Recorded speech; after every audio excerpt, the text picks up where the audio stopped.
Silence is not always distance. Sometimes silence is the loudest thing a woman's mind can do, and most men read it exactly backward. He sees the unread message, the quiet phone, the days passing without a word, and his mind builds a story. She's forgotten him. She's moved on. She doesn't think about him at all. But psychology tells a very different story, one that most men never get taught, one that runs completely opposite to what feels true in that anxious moment of waiting. Here is the mistake almost every man makes when the messages stop coming. He assumes that if she is not reaching out, she is not thinking. He assumes that presence equals importance and absence equals forgetting. So he does what feels natural. He reaches harder, texts more, tries to fill the silence with proof that he's still there. And without realizing it, he breaks the exact thing that was working in his favor. Because the truth is this: distance does not always mean disappearance. Sometimes distance is where a woman's mind does its deepest, most private work, and you are often standing right in the center of it, whether she ever says so or not. Before we go further, let's be completely clear about what this is not. This is not about tricking a woman into thinking about you. This is not about manipulation, mind games, or convincing yourself of something that isn't real just to feel better. This is not a fantasy designed to comfort men who got left on red. What you're about to hear is grounded in real emotional psychology, how the mind processes connection, memory, and unresolved feeling, and why a woman's silence can carry far more weight than her words ever could. By the end of this video, you'll understand something most men spend years missing. Why the human mind holds on to certain people specifically because they stop chasing an answer. Why unfinished emotional experiences linger longer than finished ones. And how a man's calm, secure presence can live in someone's thoughts louder than 100 messages ever could. This is not about getting her back through tricks. This is about understanding the mind, hers, and yours, well enough to never mistake silence for absence again. Before we go on, everything I teach on this channel, every reason, every truth, it's a map. But a map only takes you so far. At some point, you have to actually walk the road. That road is the community. It's where men stop collecting insight and start collecting proof. Proof that they can hold their frame, master their emotions, and build the kind of presence that doesn't need to perform. You don't rent this, you own it. One decision made once, and every course, every future lesson, every tool we ever release, yours permanently. No renewals, no countdown, just a door that opens once and stays open. If you're tired of almost changing, the link is below. Walk through now, let's begin. Here's the first thing almost nobody explains correctly. The human mind does not let go of things that stay unfinished. It holds on to them, replays them, and quietly keeps checking on them long after the surface conversation has ended. The common misconception is that if she's not texting, she's not thinking. Men measure emotional presence through visible actions, replies, initiations, effort, because that's the only proof they know how to read. But the mind doesn't work that way. Somewhere between the last real conversation you had and the silence that followed, something was left open. Not necessarily an argument, not necessarily a fight, just something unresolved, a feeling that never got its full ending. And the mind by nature does not like open loops. It circles back to them again and again, almost involuntarily, especially in quiet moments. While she's driving, while she's lying in bed, while she's scrolling, and suddenly your name surfaces from nowhere. The mistake most men make here is emotional. They interpret silence as closure, when for her mind, it might be the exact opposite. Silence doesn't erase the unfinished feeling. It often deepens it because now there's no new information to replace the old memory, no new conversation to overwrite the last one, just space. And inside that space, the last real emotional impression of you keeps replaying undisturbed. This is the part of female psychology that surprises men most. Attention doesn't only live in what's being said right now, it lives in what was never fully closed. Think of a man who ends things with too many loose ends, feelings expressed but never answered, a conversation that got cut short, warmth that disappeared without explanation. That kind of ending doesn't fade quickly. It lingers precisely because it was never allowed to finish. Compare that to a clean, mutual, fully expressed goodbye. something that got its closure, which the mind processes and eventually releases far faster. The takeaway here is simple but powerful. Her not reaching out isn't proof she's forgotten you. In many cases, it's proof that something between you was never fully resolved, and the mind keeps working on what it hasn't finished, whether she consciously chooses to or not. Now, let's build on that because there's a contrast. Most men completely miss the difference between being missed and being needed, and why the version that lasts longer in someone's mind is rarely the one built on need. When a relationship or connection is built on constant contact, constant reassurance, constant checking in, the mind treats that presence almost like background noise. It's expected, it's routine, and ironically, the brain pays less attention to things it expects than to things that surprise or unsettle it. This is where it gets counterintuitive. A man who was always available, always responding instantly, always proving his interest through nonstop effort, often fades faster from a woman's thoughts than a man who left an emotional impression and then simply stopped chasing it. Here's why. The mind is wired to notice contrast, not consistency. If every day looked the same messages, same energy, same predictable presence, there's nothing for memory to hold on to tightly. But when someone shows up with calm confidence, real presence, genuine emotional depth, and then that presence is no longer available on demand, something shifts. The absence itself becomes the contrast, and contrast is what memory clings to. This isn't about playing games or disappearing on purpose to manipulate her feelings. That's a shallow, manufactured version of something that when real happens naturally. This is about understanding that a man who doesn't collapse into anxious pursuit, who doesn't over-explain or over-chase, leaves behind an impression of steadiness that's rare enough to be memorable. Picture two men. One floods her with attention until it becomes routine, predictable, almost forgettable in its constancy. Good intentions, but no emotional texture. The other shows up fully present when he's there, emotionally honest, calm under pressure, and then lives his life without chasing validation. When the second man goes quiet, his silence doesn't feel small.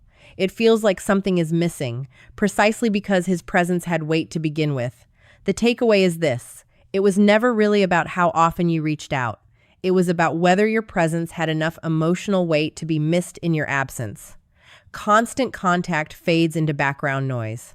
Real presence given freely and never begged for is what the mind keeps returning to long after the conversation ends. Now we go deeper into the actual psychological mechanism behind all of this, something called emotional residue. And once you understand it, you'll never look at silence the same way again. Every meaningful interaction leaves a trace in the mind, not just as memory, but as feeling, a kind of emotional imprint that doesn't disappear the moment the conversation ends. This is different from simply remembering facts like what someone said or what you did together. This is about how someone made the nervous system feel safe, calm, alive, understood. And that feeling doesn't vanish just because the message is stopped. It lingers in the body long after the mind has moved on to other things. Here's the misconception most men carry. They think if she's not actively engaging, the emotional connection has faded completely, like a phone battery draining to zero. But emotional residue doesn't work like a battery. It works more like a scent that stays in a room long after someone has left it. Faint sometimes, strong in unexpected moments, but rarely gone entirely, especially if the original feeling was real and significant. A woman doesn't have to be thinking about you every hour for that residue to exist. It surfaces on its own, uninvited, triggered by a song, a place, a familiar tone of voice from someone else, a quiet evening with nothing else demanding her attention.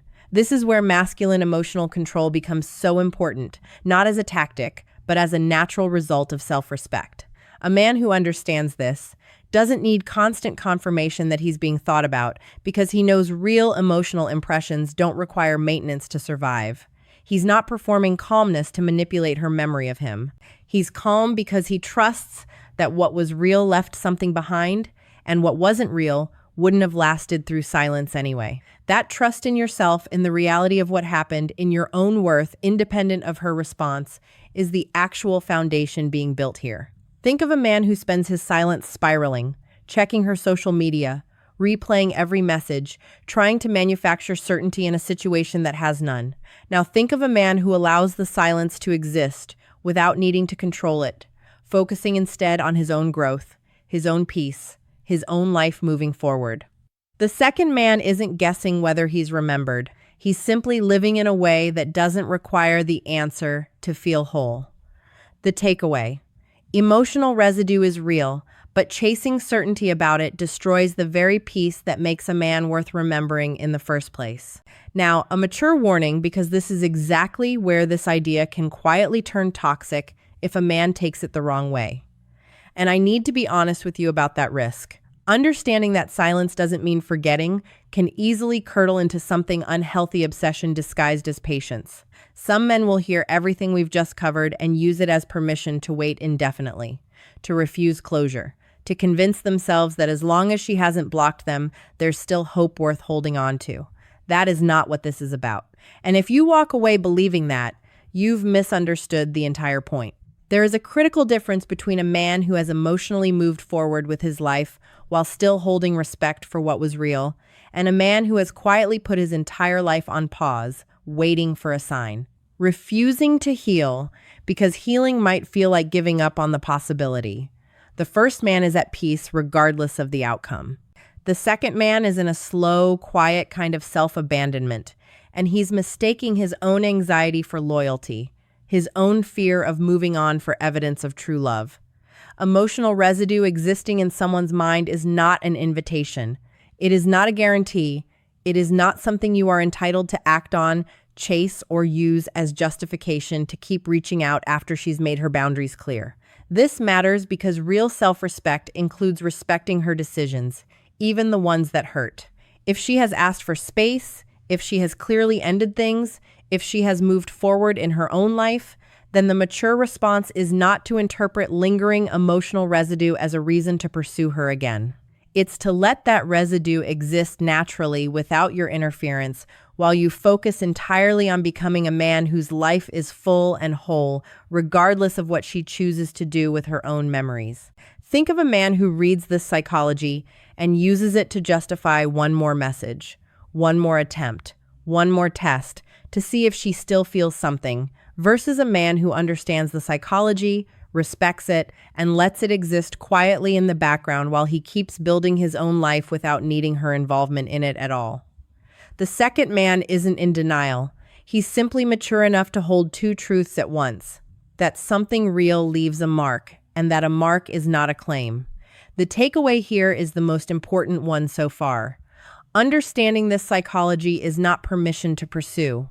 It's permission to finally stop needing an answer in order to feel at peace.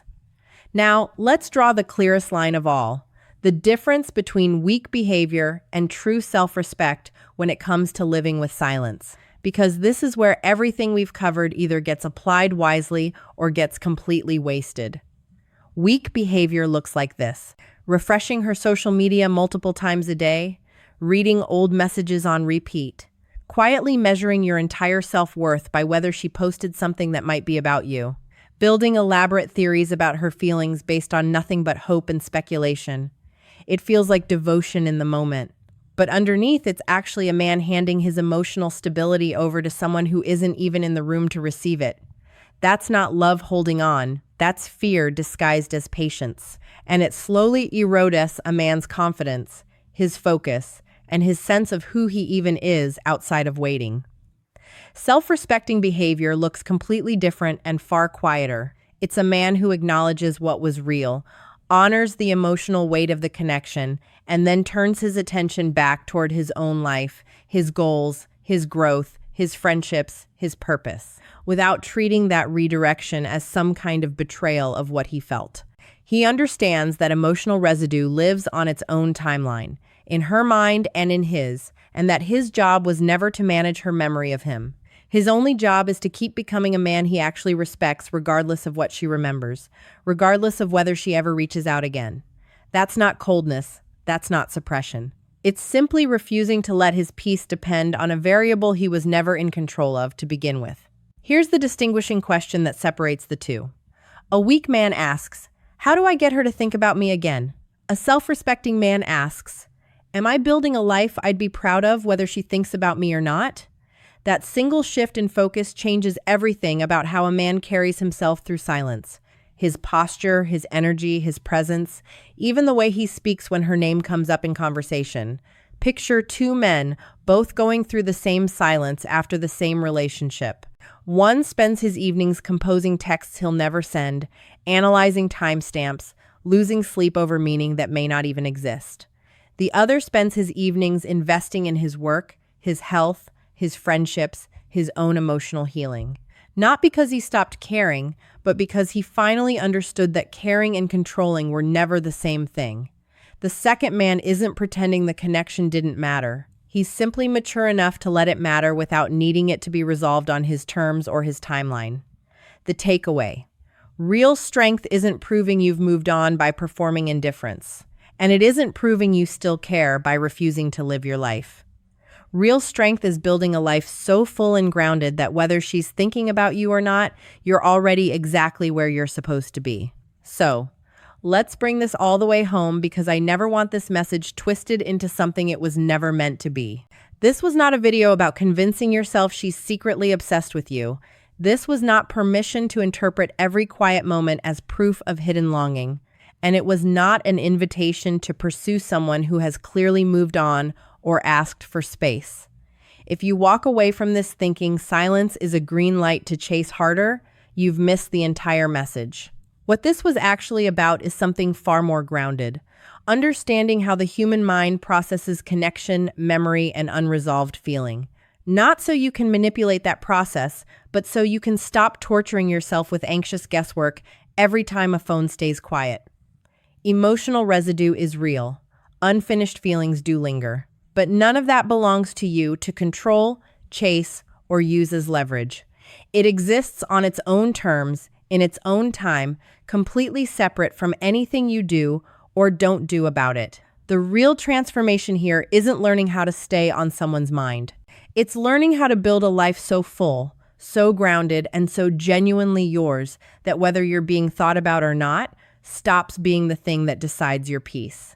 That's what self-respect actually looks like in silence. Not performing indifference, not obsessing over meaning, but simply continuing to grow into a man who doesn't need an answer to feel whole. And ironically, that kind of man is exactly the one whose presence tends to linger the longest, precisely because he never demanded to be remembered in the first place. If this gave you a new way to understand silence, distance, or unfinished connection, tell me in the comments which part of this hit closest to home for you right now. And if you want more real psychology like this, no games, no manipulation, just the truth about how the mind and emotional connection actually work, subscribe, because this is only the beginning of what we're building here.